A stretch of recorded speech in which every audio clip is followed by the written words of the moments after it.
ओम नमः सिद्धेभ्यः। ओम नमः सिद्धेभ्यः। ओम नमः सिद्धेभ्यः। अहिंसा परमो धर्म की, आचार्य गुरुवर श्री कुंद भगवान की, आचार्य गुरुवर श्री ज्ञान सागर मुनि महाराज की।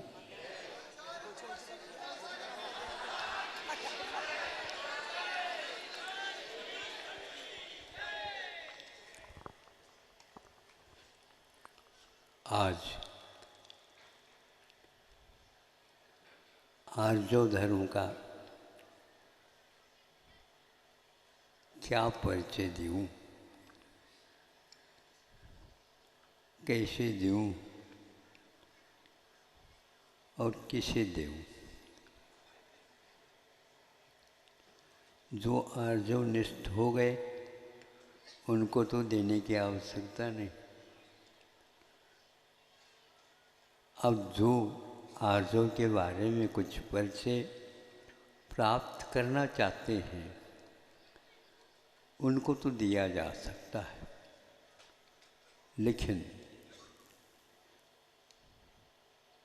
एक बहुत ही यह आर्य धर्म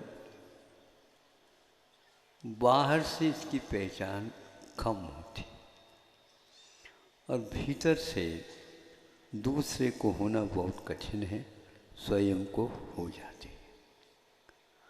हम दूसरे के लिए सीधे नहीं बन रहे हैं, हम अपने लिए सीधे बनते हैं और सीधे बने बिना कोई भी आज तक आत्मा सीझा नहीं।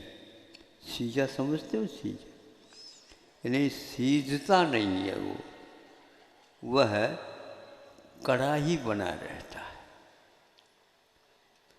आप यदि परिपक्व होना चाहते हैं तो आपको सीधा ही होना पड़ेगा। एक छोटा सा उदाहरण, परंतु वो बहुत मार्मिक उदाहरण। वो उदाहरण क्या? एक घटी हुई घटना जो हम लोगों को सुनने में मिली। आप लोगों ने भी उसको सुनी और पढ़ी होगी। गुरुजी वो कौन थे आप जानो? गुरुजी चल रहे हैं, चलते चलते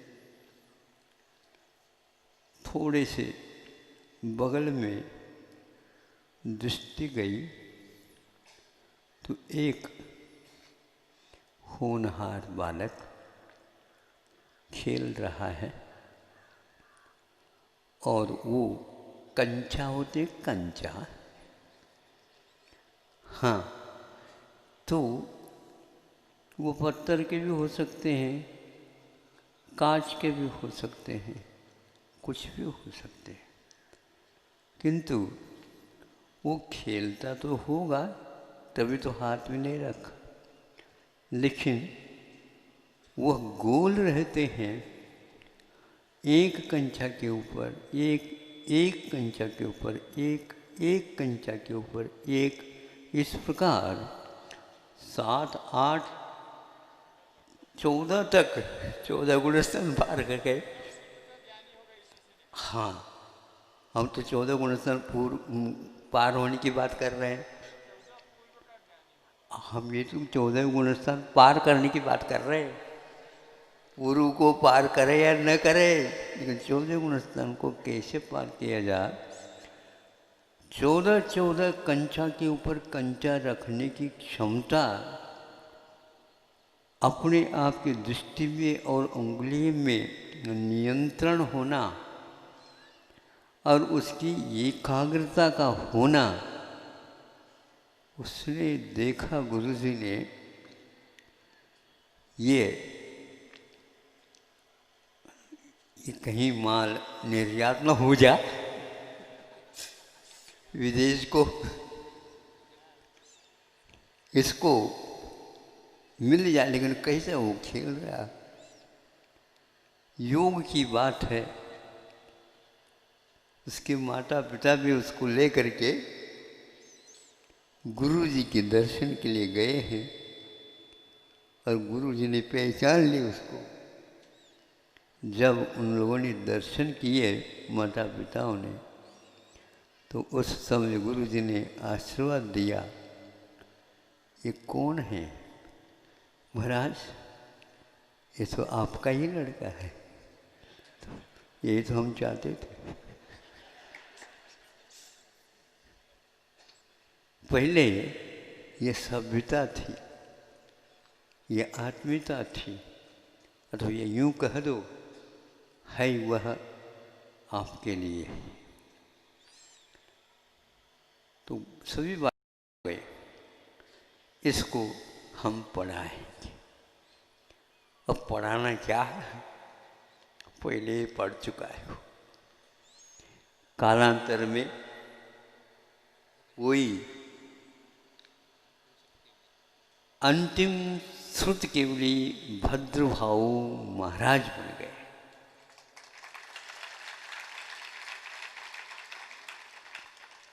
है पंचम काल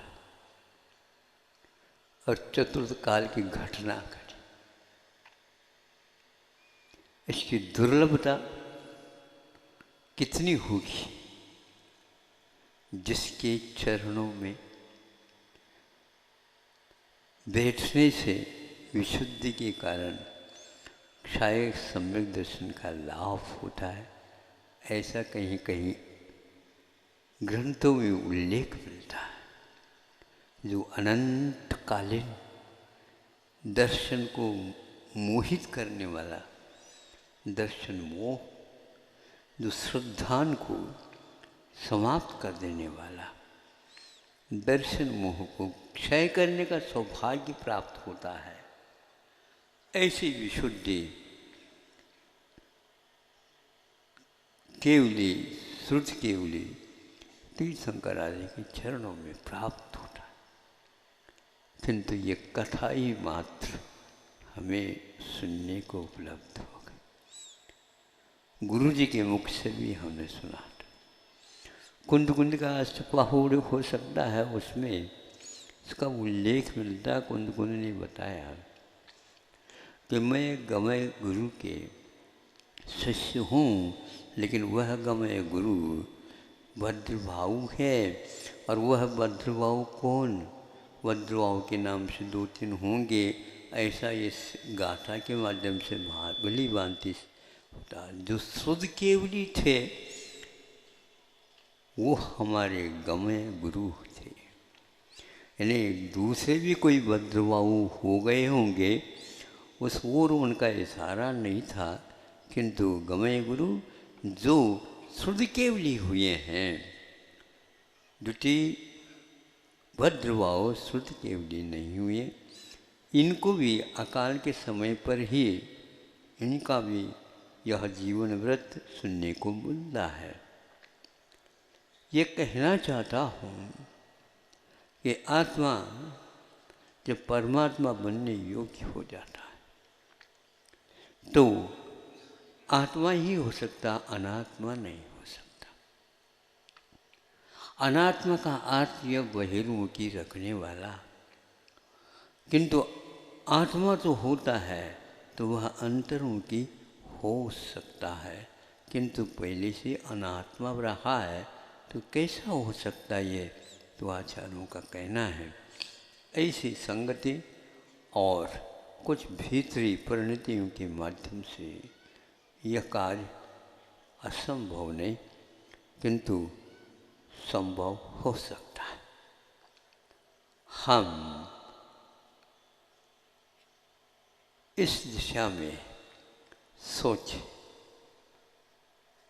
अभी आपके पास एक ऐसा ही होनहार जो लड़का है, जो एक प्रकार से 19-20 वर्ष की नहीं 19-20 वर्ष की उम्र में जिसको इंजीनियर की उपाधि प्राप्त हो सकती है, कम से कम इतनी चाहिए, किंतु 11 वर्ष की उम्र में छत्तीसगढ़ के विश्वविद्यालय इंजीनियरिंग के रूप में उसको स्वीकारता दी है। यह एक प्रकार से विश्व में हमने तो सुना नहीं था आज तक कि यह प्रथम ऐसे बात हम सुन रहे हैं। हाँ है तो, ने बी उपाधि भी मिली। हाँ हाँ वो तो है ही है, लेकिन वो वैसे सांस्कृत होना तो है ही, लेकिन उपाधि की विश्वविद्यालय ने उपाधि जो दी है वो डिग्री मानी जाती है। बिना डिग्री के सांस्कृत हो सकता कोई, लेकिन उन्होंने डिग्री को भी स्वीकारता दी। एक उपाधि देना 11 साल की उम्र में, 6-7 साल की उम्र पहले ही उसको दे देना, तो ये अपने आप में एक ऐसा महसूस होता है कि आत्मा भीतर से ज्ञान के स्वभाव वाला है। उस स्वभाव की ओर हम दृष्टिपात करेंगे तो ध्यान रखो, ये 11 साल का तो लड़का अभी 3 साल ज़्यादा हो गया है। 8 वर्ष अंतर मुहूर्त में केवल ज्ञान प्राप्त करने की क्षमता रखता है। ऐसी आत्मा के भीतर क्षमता विद्यमान है। कुछ संस्कार ऐसे हो जिसके माध्यम से ये सब अपने आप ही अभिव्यक्त होते चले जाते हैं। इन अभिव्यक्तियों के लिए केवल हम किताब और लेखन आदि अथवा श्रवण आदि अथवा और भी स्मरण जिसको बोलते हैं, श्रवण भी है तो स्मरण भी है, ये सारे के सारे एक प्रकार से बाह्य हेतु हैं। अंतर हेतु भनिदा दंसन मोहनी अस खय पौड़ी, कि अंतर में यदि उपादान कारण है तो वह दर्शन मोहिनी का क्षय उपशम आदि आदि ही अंतरंग में होते हैं। इसलिए ये कहना पड़ेगा कि तन निसर्गाद अधिगमात्वा, वह निसर्ग से भी और अधिगम में उपदेश से भी, श्रवण करने से भी हो सकता होता है। उसकी उपादान में यह क्षमता विद्यमान है। क्योंकि आप लोग सुन रहे हैं, केवल पंचेंद्रिय नहीं होकर के नहीं, किंतु आप लोगों ने कानों से सुनना प्रारंभ कर दिया, किंतु अपने मन को कानों में बिठाकर, दुकानों में नहीं, कानों में बिठा दो तो सुनते ही वह उसको अर्थ की ओर दृष्टिपात कर सकता है। अर्थ के अभाव में हम कितने भी सुनाएं, वह बोध आपको होगा नहीं, एक ध्वनि का श्रवण मात्र होगा। आप सुनो नहीं कह रहा हूँ, किंतु सुनो के साथ आप उसको, उसमें जो अर्थ है उसको गुनो, उसको पकड़ो, उसके ऊपर ऊहापोह करो और मिथ्यात्व का अपोह करो, और जो ऊहापोह निष्कर्ष में निकला उसको स्वीकारता प्रदान करो। बड़ा महत्वपूर्ण यह विषय है कि हम आर्जव की बात कर रहे हैं तो अवश्य है हम टेढ़े हैं। सुन रहे हैं आप, अपने आप को स्वीकारते हैं क्या? हम सुन रहे हैं महाराज, सुन तो रहे हैं, हम भी सुन रहे हैं आपकी आवाज़ को, लेकिन मैं ये पूछना चाहता हूँ, क्या आप वर्तमान में अपने आप को टेढ़े के रूप में स्वीकार करते हो क्या? नहीं, मौन है। ये कहो महाराज, मन से, वचन से, काय से, कृत से, कारित से, अनुमोदन से, स्वप्न में भी हम इसको स्वीकार करने के लिए तैयार हैं कि हम बहुत टेढ़े हैं। यदि आप नहीं अपने आप को इस प्रकार सीधे करते हो, स्वीकारते हो, तो आचार्य कहते हैं आप मुनि बनने के लायक है ही नहीं और सुनने के भी लायक नहीं। जो व्यक्ति अपने आप को टेढ़ा नहीं मानता, या सीधे हो या शुद्ध परमेश्वरी बन गए हो, तो दरी के ऊपर दर दर क्यों बैठे हो आप बताओ? इसको पहले स्वीकार करना पड़ेगा। प्रतिक्रमण यहीं से प्रारंभ होता है। अनंत काल से हम अपने उपयोग का दुरुपयोग करके अतिक्रमण करके आए। अभी भी हमारी आदत, हमारा स्वभाव उसी के वशीभूत होकर के चल रहा है। धन्य है आर्य धर्म को आप लोगों ने याद किया, और ऐसा याद किया जहाँ पर विश्व स्तरीय समूह का आना होता है। लेकिन ये ध्यान रखो, कल कहा था आप किसी भी वाहन से आ गए हो, कोई बाधा नहीं। विमान से भी आ गए हो तो भी बाधा नहीं है, विमान से भी उतर गए हो तो कोई बाधा नहीं है।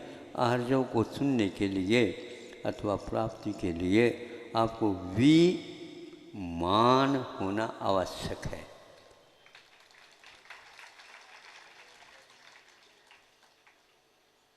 विमान का अर्थ क्या होता है? विगतमानं यस्य इति विमान। जहाँ से विमान निकल गया हो, महाराज वो कल के लिए था तो फिर क्या चिपका दिए पुनः? नहीं, आर्य की प्रमाणता उस विमान के ऊपर आधारित है। हम मान और अपमान में समानता जब तक स्वीकारेंगे नहीं तो ये संभव नहीं है। 10 लक्षण धर्म, ये 10 लक्षण तो पता है, लेकिन एक ही लक्षण इसमें वही गुंथा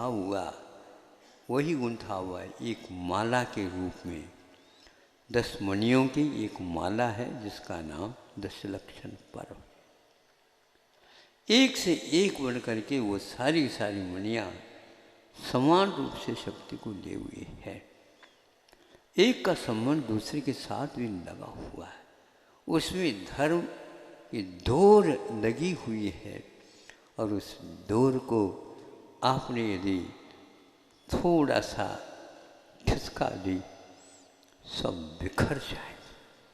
हमारी वे मणियाँ अनंत काल से वैसे ही बिखरी हुई है। आज यदि आप समझते हो अपने आप को पापिष्ठेन दुरात्मना जड़ दिया माया विना लोभिना, मैं पापी हूँ, मैं दुरात्मा हूँ, मैं महामूर्ख शिरोमणि हूँ। सुन रहे हो आप? ऊपर से नहीं सुनो, स्वीकारते हुए सुनो। और बिल्कुल एक बार नहीं स्वीकार करो, बार बार करो। धिक्कार है इस संसारी प्राणी को, लेकिन दूसरे को नहीं दो। स्वयं को संबोधित करो। इन सारी संबोधन के माध्यम से ही प्रतिक्रमण की शुरुआत होती है। और रोते हुए स्वीकार करो, हंसते हुए नहीं, अभिमान के साथ नहीं, किंतु गदगद हो करके। हे प्रभु, आपने अपने आप को भी इस प्रकार स्वीकार किया, तब यह उच्च सिंहासन पर आप बैठे हो। धन्य है आप, हम लोगों के लिए रास्ता प्रशस्त कर दिया। ये 3 संध्याओं में उच्चरित किया जाता है। मैं पापी हूँ, मैं दुरात्मा हूँ, मैं मायावी हूँ, मैं महालोभी हूँ। और क्या हूँ? जो कुछ भी उपाधियाँ हैं बुरे अर्थ को देने वाले, वो सब मैं हूँ। ऐसे दशलक्षण धर्म की माला को यदि आप पहनना चाहते हो, और कोई श्रृंगार की आवश्यकता नहीं। वो बालक के पास इतनी क्षमता नहीं थी, लेकिन फिर भी भविष्य की भविष्यवाणी हो गई कि यह कमज़ोर लड़का नहीं, इसके पास बड़ी क्षमता है। हाँ, यह यदि कुसंगति से बच जाए तो ये संभव है, नहीं तो इसकी एकाग्रता भंग हो गई तो फिर इसको हम किसी भी प्रकार से अपने पास रख नहीं सकेंगे, क्योंकि वह दूषण है। उस कुसंगति से वह सुसंगति से छूट जाएगा तो निश्चित है कुसंगति में ही जाएगा।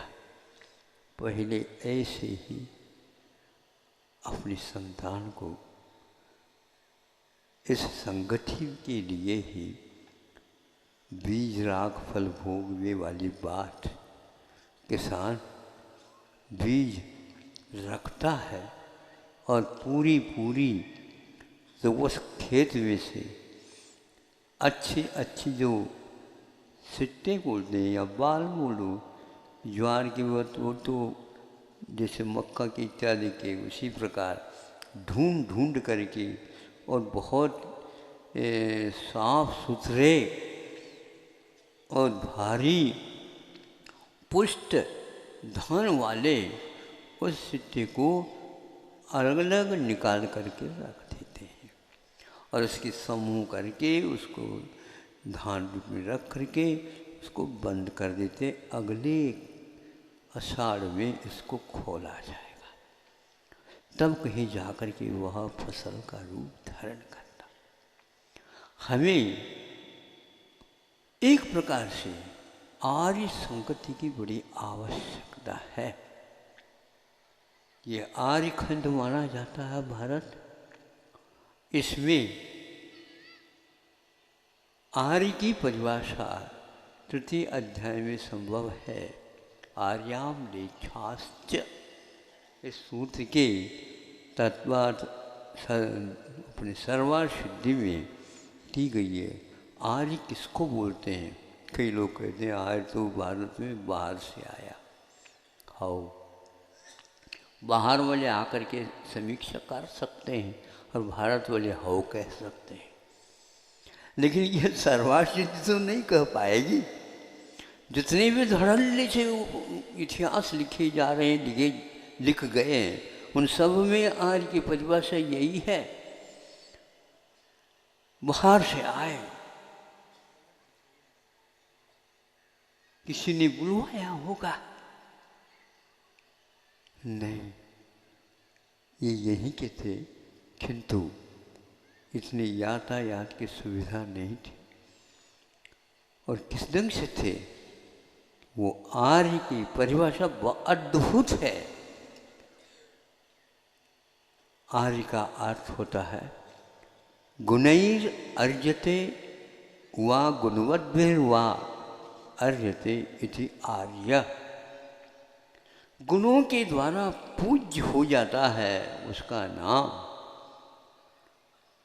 महान प्रतिष्ठा को प्राप्त होता है उसका नाम आर्य है, अथवा ऐसे महान प्रतिष्ठित व्यक्तित्व के संगति में रहता है उसको भी आर्य कहा गया। राष्ट्रपति के वाहन को चलाने वाला संचालक महोदय के लिए भी आप लोग क्या करते हैं? उनके माध्यम से हम निकट तो पहुंच जाए। ऐसा ही यही है कि जो व्यक्ति गुणी व्यक्तियों के साथ रहता है तो उसको भी गुण की प्राप्ति हो जाती है। इसका नाम आर्य है। ये आर्यखंड है। आप लोग जहाँ पर बैठे हो, हजारों वर्ष पूर्व में ये स्थान बता रहा है अभी भी कि पूर्वजों ने इसकी पवित्रता को किस ढंग से सुरक्षित रखी है।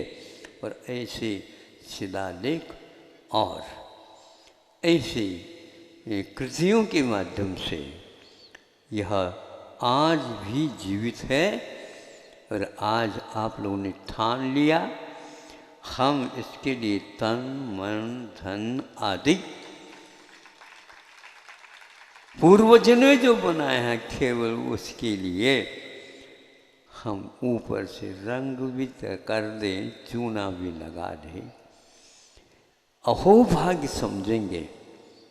यहाँ के कार्यकर्ता ने इस क्षेत्र के परिसर ने इस सब को समझ करके और बताया कि महाराज हमने इसके बारे में बहुत अपने पूर्वजों के मुख से सुने पढ़े और आज विश्व के कोने कोने से यहाँ की यह गाथा वहाँ पर सुन करके पढ़ करके संक्षेप से निर्णय लेकर के यहाँ पर वह विदेशी लोग भी आते हैं और हर परिसर के हर दृष्टिकोण से उसमें उसको फोटो लेने का, छाया में बंद करने का वो पुरुषार्थ करते हैं। हर बारे में वह पूछताछ करते रहते हैं और उसके बारे में वह शोध आदि भी कर रहे हैं। उन्हीं में से एक प्रशस्ति अब आर्य हो सुन दो।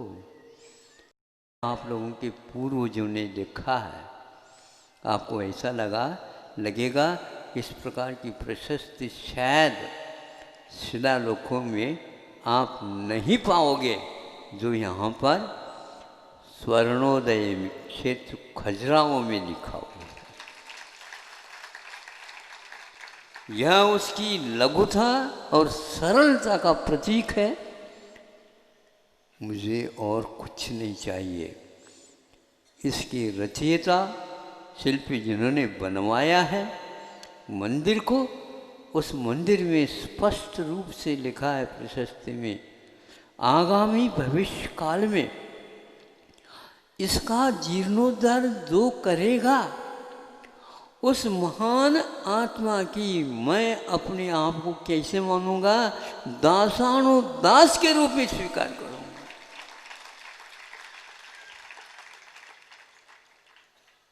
क्या स्वर्णाक्षर में लिखने योग्य ये शिलालेख नहीं है?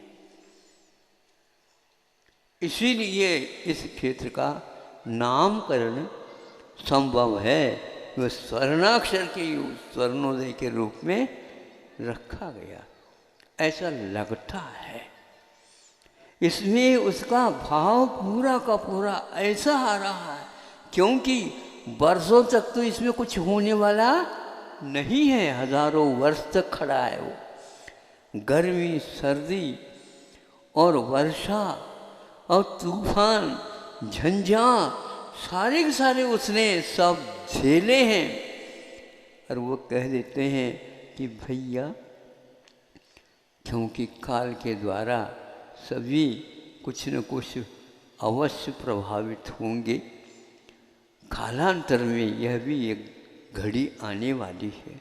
उस समय इसका जीर्णोद्धार जो करेगा, यानी इसको थोड़ा सा और शताब्दी का जीवन देगा, उसका मैं अपने आप को दासानुदास मानूंगा।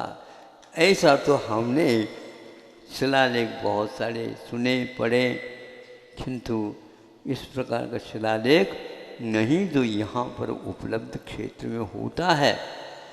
तो आज आप लोगों के सामने यह आर्यो धर्म कह रहा है, सीधा हो जाओ और दंडोत करो और अहो भाग्य मान लो, साष्टांग प्रणाम करो और कहो नहीं, आपने बनाया और आपने दर्शन दे दिया, और हमारा कर्तव्य तो और आगे होगा। इससे बढ़कर के आपने युगों युगों पहले ही इसकी रचना कर डाली।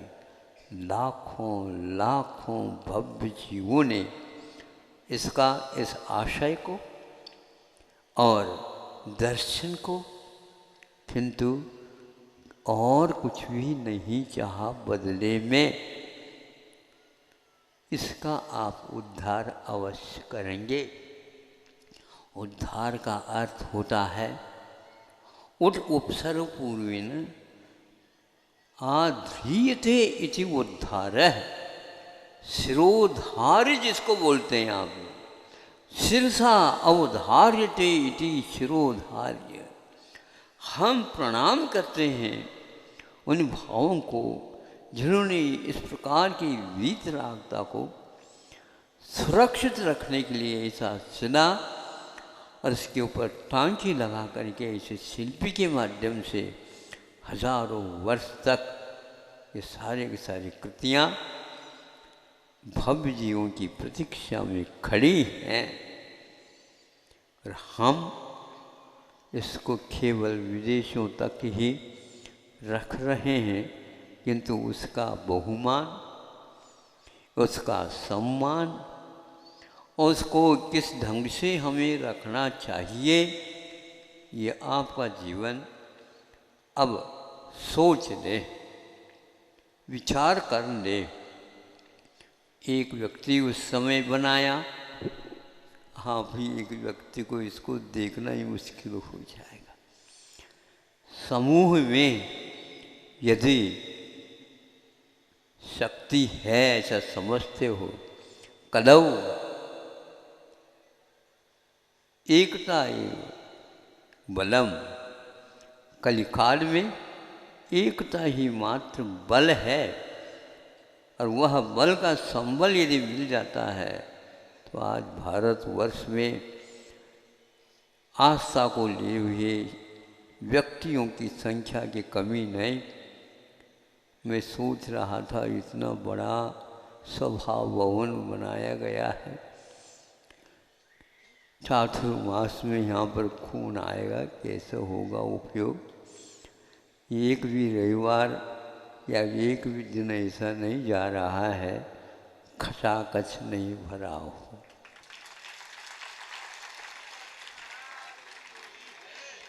अभी चातुर्मास के अवशेष महीने हैं, फिर इसके उपरांत निश्चित है वो भी। हाँ, उसके बीच में यदि आप लोग बीड़ा उतारते हो तो अवश्य ही इसका एक रूप सामने आ सकता है, और वह सामने आए ऐसे शांतिनाथ भगवान से प्रार्थना है। हम तो कुछ दे नहीं सकते, आशीर्वाद दे सकते हैं, और यदि हम दे सकते हैं तो भावना ही दे सकते हैं। हम भगवान के चरणों में और कुछ नहीं कि यहाँ पर चातुर्मास स्थापित हो गया। कई लोगों ने सोचा होगा महाराज यहाँ पर चातुर्मास कर रहे हैं, जनता की व्यवस्था हम क्या करेंगे, कैसी करेंगे, जनता को आने के उपरांत भेजने के उपक्रम क्या होंगे। चिंता नहीं करो, देवों के द्वारा भी व्यवस्था हो सकती है। देव लोग भी तरस रहे होंगे, क्योंकि वर्षों के बाद में सुनते हैं महाराज यहाँ तो वर्षा स्वप्न है। बड़ी बात है, स्वप्न तो आ जाए तो साकार भी तो हो जाए। तो हुआ ऐसा है कि इस साल वर्षों के बाद इतनी मात्रा में वर्षा हुई है। अब आप ही समझ लो, देव लोग साथ देते हैं, कोई आगे हो जाए, उनका साहस नहीं है कि वे आगे हो सके, क्योंकि उनके पास वह क्षमता नहीं है जो आप लोगों के पास जन्म से है, एक प्रकार से अधिकार के रूप में मिल रही है। मनुष्य क्या नहीं कर सकता, मनुष्य कौन सी मार्गना को पार नहीं कर सकता। मार्गना मात्र को पार करके पथ को पूर्ण करने की क्षमता इस मानव के पास विद्यमान है। मानव को कभी भी यूँ नहीं करना चाहिए, किंतु वो हमेशा हमेशा यूँ करना चाहिए। कुछ संग्रह हुआ है क्या? नहीं।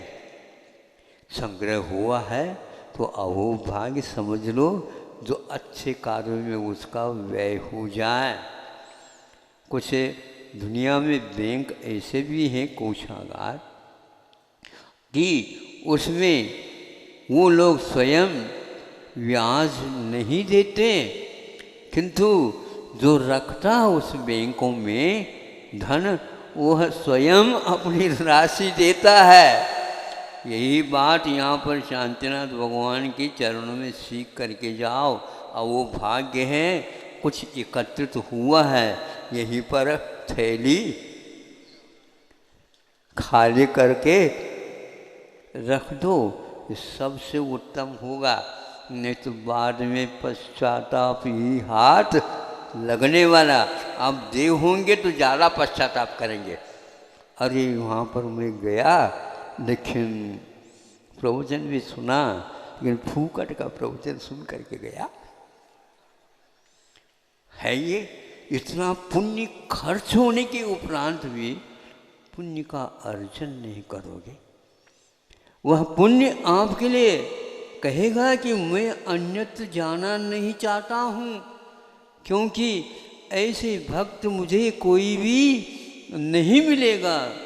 इसलिए आपने हमारे लिए शरण दी, पुण्य कहता है, और वो मंगल कार्य करने के लिए तैयार है। देव इस मुहूर्त की, इस क्षण की प्रतीक्षा में है, और आप तैयार हो जाएंगे तो वे भी अवश्य आप लोगों के लिए सहयोग दो, ऐसे कहने की आवश्यकता नहीं। और आपके हर कार्य को करने के लिए तैयार है।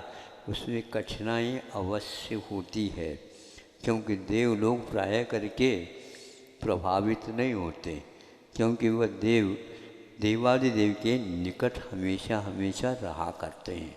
और आप लोग अनेक दुकान घूमते रहते हैं, इसलिए आपकी परीक्षा उन देवों के द्वारा हो सकती है।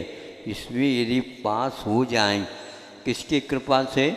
उस जो अपने आप को दासानुदास मान रहा है ना, आप उदास न बैठिए, उस शिलालेख के सामने जा कर के कहिए, आप ऐसे कैसे कह रहे हो, हमें तो लज्जा आ रही है, हमें ये आवश्यक था, हमारे जीवन काल में ऐसा सौभाग्य पड़ा।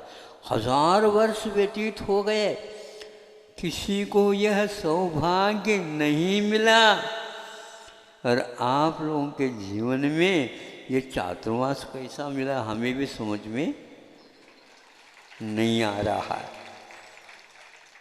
हाँ, लेकिन मिल गया। तो कैसा मिल गया ये तो भगवान जाने। जब भगवान आए तो हम पूछेंगे।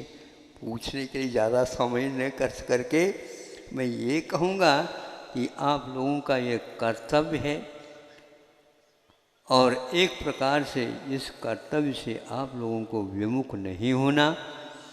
और त्रव्य प्रत्यय के साथ संस्कृत में ये शब्द का निर्माण होता है, तो नियोगेन भवितव्यम, नियोग से, अनिवार्य रूप से ही यह आपका अहोभाग्य है। कर्तव्य समझ करके इसको आप करेंगे। पूछने की कोई आवश्यकता नहीं मेरे पास कितनी क्षमता है। भावों के द्वारा भी आप इस कार्य का संपादन और अपना योगदान दे सकते हो, और दे करके अपने मार्ग प्रशस्त कर सकते हो। किंतु उसी व्यक्ति के समान अपने दिल को आप पवित्र बना करके करो। फिर बाद में देखो ये कार्य क्यों नहीं होगा। एक व्यक्ति, एक राजा आदि आदि इस प्रकार कार्य कर सकते हैं, लेकिन राजा का कार्य नहीं होता। राजा अपने पास ऐसी प्रजा रखता है, यथा राजा तथा प्रजा। ऐसे सेठ साहूकारों ने कहा होगा उस राजा के लिए भी, आप आज्ञा दे दो, कितना क्या पूछो नहीं, हम उसी के लिए संग्रह करते हैं। छत्रसाल जैसे व्यक्तित्व यहाँ पर हुए हैं, वो भी इसी प्रकार से उस लेख से अवश्य प्रभावित हुए हैं, तभी ये काम हुआ है। इसलिए आप लोगों का अब छत्रसाल कोई है ही नहीं आजकल। आज तो प्रजासत्तात्मक देश हैं।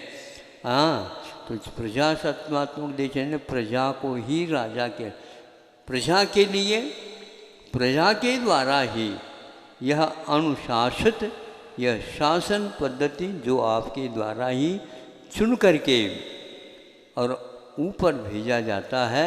इसलिए आप राजा हैं, राजा नहीं, राजा को बनाने वाले हैं। इसलिए आप अपने आप के गौरव का महत्व कम नहीं करो, किंतु आगे और बढ़ाना यह एक अवसर है। सभी व्यक्तियों से कह करके इस यदि महान कार्य को आप उठाएंगे, अवश्य ही यह आपके लिए ज़्यादा बड़ा नहीं होगा, किंतु ऐसे बड़े बड़े कार्य आप कई अपने जीवन में कर सकते हैं। कलिकाल में एकता ही एकमात्र महाबल होता है। उस बल से यदि वंचित होगे तो संभव है ये कार्य करना खेल नहीं होता। हाँ, रक्षा तो हो सकेगी, किंतु आप इस रक्षा के साथ इसकी महिमा को आगे बढ़ाने में कोई भी सक्षम नहीं हो पाएंगे। यह आपका क्षण बता रहा है कि आप महान भाग्य लेकर के आए हैं। पुण्य तो बहुतों को मिलता है, किंतु विशेष ऐसे सत्कार्य में यदि पुण्य का थोड़ा सा भी धारा हम दे देते हैं तो अवश्य ही वो महान कार्य करने में सक्षम हो सकता है। एक स्थान पर लिखा गया है, ये पुण्य का कार्य नहीं, ये महान तपस्या का फल होता है जो अच्छे कार्यों में धनियों का धन लगता है। अब आप ही समझ लो कि हम दे कहाँ रहे हैं, हम तो ऋण चुका रहे हैं। समझते हो ऋण क्या होता। तो जिसके सिर पर इतना बड़ा ऋण है, लाखों व्यक्ति जिससे लाभान्वित हो रहे हैं, ये छोटा मोटा कार्य नहीं हुआ। किंतु इस तो एक प्रकार से आपको दिन दोगुनी रात चौगुनी वाली बात याद रखना चाहिए। हे भगवान, हमें ऐसी शक्ति मिले और हमारे लिए ऐसी मति मिले जिसके द्वारा हम उस दुर्गति से बच सके।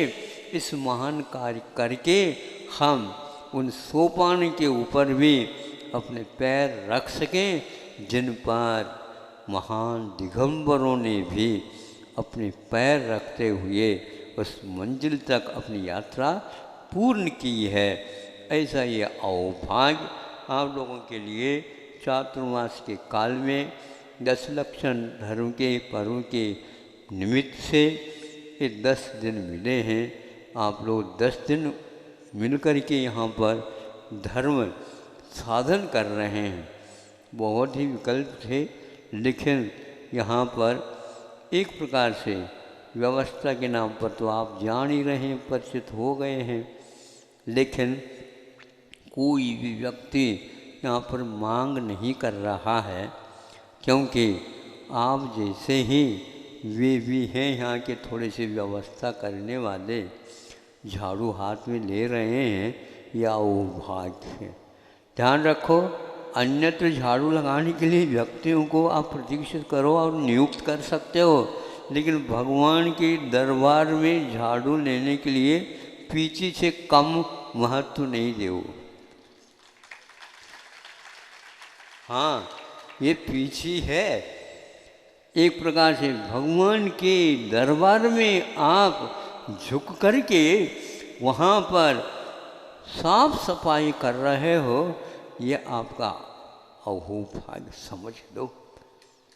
आप भले ही घर में बिल्कुल कोट भी पहनना हो तो यूं खड़े हो जाएंगे, हाँ, और एक व्यक्ति इधर से आएगा, एक व्यक्ति इधर से आएगा, और आपको शोल्डर में हाथ पर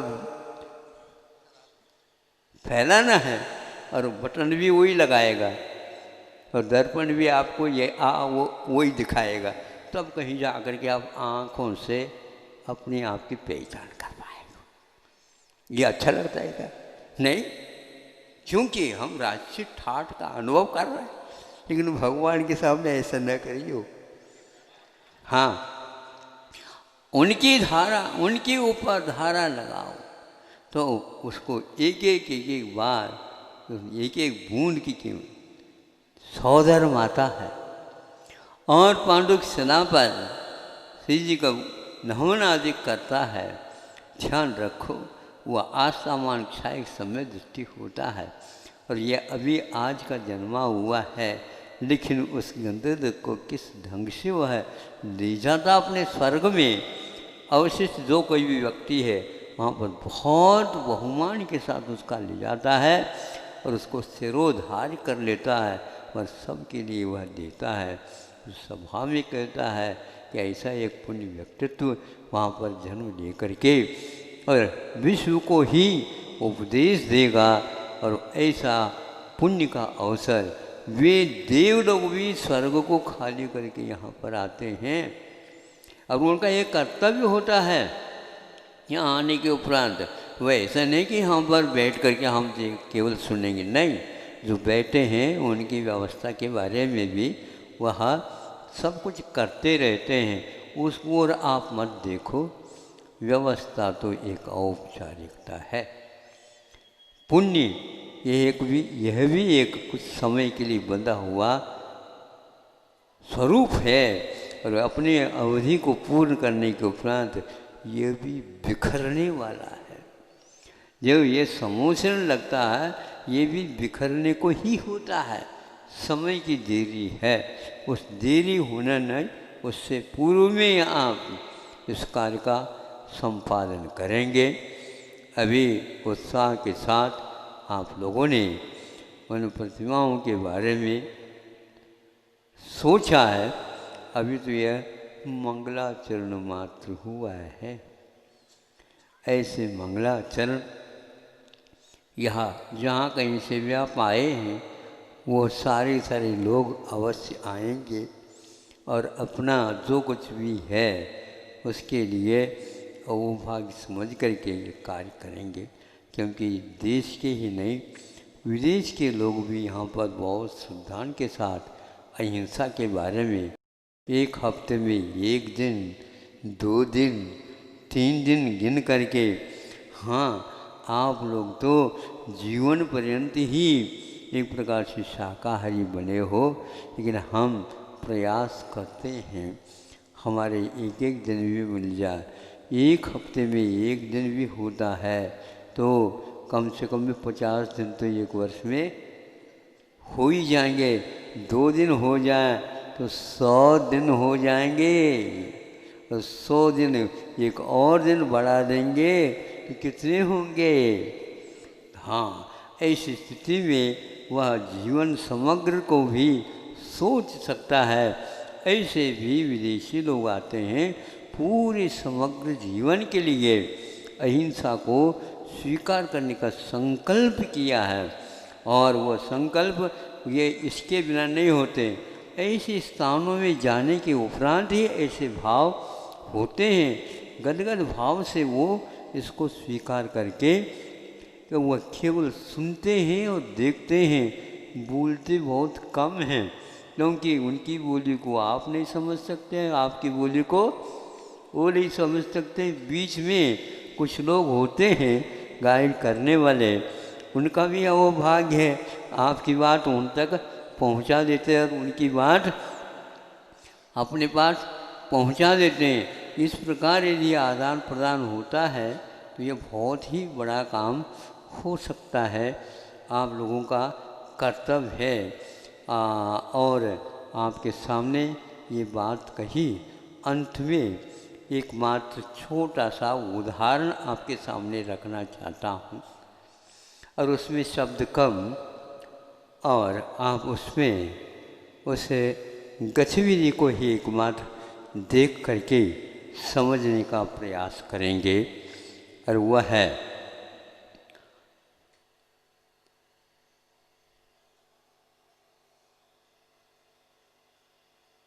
इतना दिखा दिया। ये क्या है? दो प्रकार की उंगली, एक तर्जनी है और अंगूठा। इसमें इसके माध्यम से आप देख लीजिए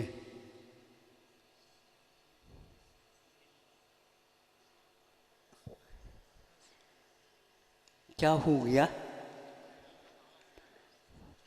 उस सुई की छेद में डोर पार नहीं हो पा रही और कई बार प्रयास करने के उपरांत भी वह उलझ जाती है और पुनः इसी ओर आ जाती है। ऐसा लगता है कि हम किसी प्रकार से पकड़ लें, लेकिन पकड़ना थोड़ी ही मात्र पर्याप्त है। वो थोड़े बहुत तो उस ओर चली जाए ना, वो नहीं जा पा रही है। अब कैसे करें? चश्मा लगा दो। नहीं कि वह हम बार बार करके, अब देखो मेरे हाथ की ओर,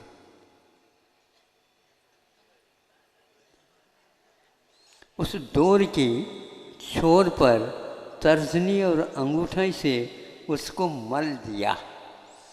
मलने के उपरांत अब ज़्यादा उत्तर देने की कोई आवश्यकता नहीं समझे। और मल दिया, यूँ कर दिया, बिल्कुल वह बाहर आ गई 1 सेंटीमीटर तक। अब कहीं भी उस सुई को आप रख दो, वो कहीं भी घूमेगा ही नहीं।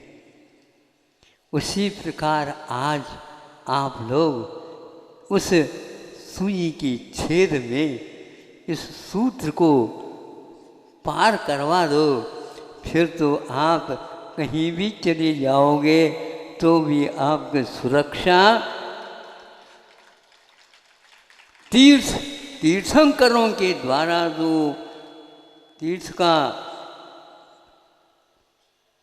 प्रभावना का काम होता है, उसमें आपका नाम अवश्य सदस्यता के रूप में रहेगा, क्योंकि आपने उस भगवान के पक्ष को स्वीकार कर लिया। ये सूत्र है। इस सूत्र को आप अपने सुई में पिरो दो।